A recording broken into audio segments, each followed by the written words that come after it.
Hi అండి అందరికీ welcome back to our channel. ఈరోజు మీకు చూపించాలనుకున్న రెసిపీ తీయపప్పు. సో ఇది మా పిల్లలకి చాలా ఇష్టం. సో అందుకని చిన్నపిల్లలు ఎవరైనా ఉంటే తింటారు కదా, అందుకోసం చూపిస్తున్నాను. దీనికి కావాల్సింది మనకు సరిపోయేంత కందిపప్పు తీసుకొని అది కడిగి పక్కన పెట్టుకోవాలి. అందులో 1/2 teaspoon oil, 1/2 teaspoon పసుపు వేసి 4 to 5 విజిల్స్ వచ్చేంత వరకు ఉడకనివ్వాలి. సో పోపుకి కావాల్సింది ఆనియన్, చిల్లీ, కరివేపాకు, కొత్తిమీర కట్ చేసి పక్కన పెట్టుకోవాలి. సో ఒక కడాయి తీసుకొని అందులో ఆయిల్ వేసి, ఆయిల్ కొంచెం వేడయ్యాక అందులో పోపు గింజలు వేసి వేగనివ్వాలి. అది వేగనిచ్చిన తర్వాత మనం కట్ చేసుకున్న ఆనియన్, చిల్లీ, కరివేపాకు ఉంటుంది కదా, అది వేసి బాగా మగ్గనివ్వాలి. ఆనియన్ ఎక్కువసేపు మగ్గనివ్వద్దు, అది పచ్చి పచ్చిగా అలాగే ఉంటే టేస్ట్ చాలా బాగుంటుంది.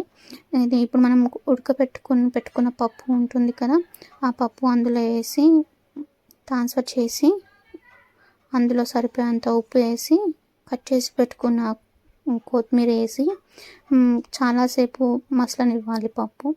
ఎందుకంటే అది మసలనిస్తే ఏంటంటే దాంట్లో ఉన్న పచ్చి వాసన వెళ్ళి టేస్ట్ చాలా చాలా బాగుంటుంది, స్మెల్ కూడా చాలా బాగా వస్తుంది.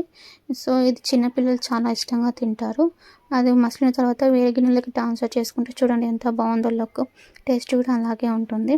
సో నా వీడియో మీకు నచ్చినట్లయితే లైక్ చేయండి, షేర్ చేయండి, సబ్స్క్రైబ్ చేయండి.